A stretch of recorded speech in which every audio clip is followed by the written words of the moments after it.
Click Start and search Control Panel. Click Control Panel and open Administrative Tools.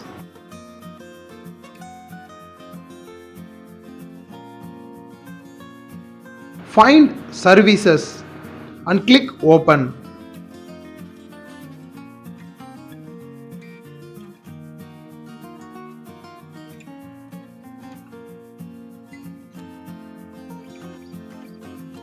Now find Windows Update.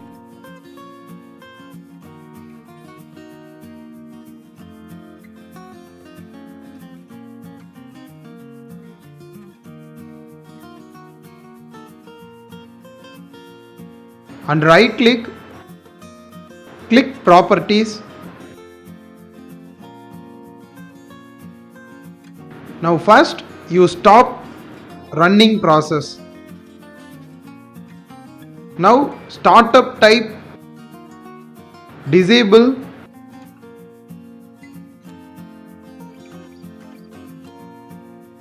Click Apply and OK.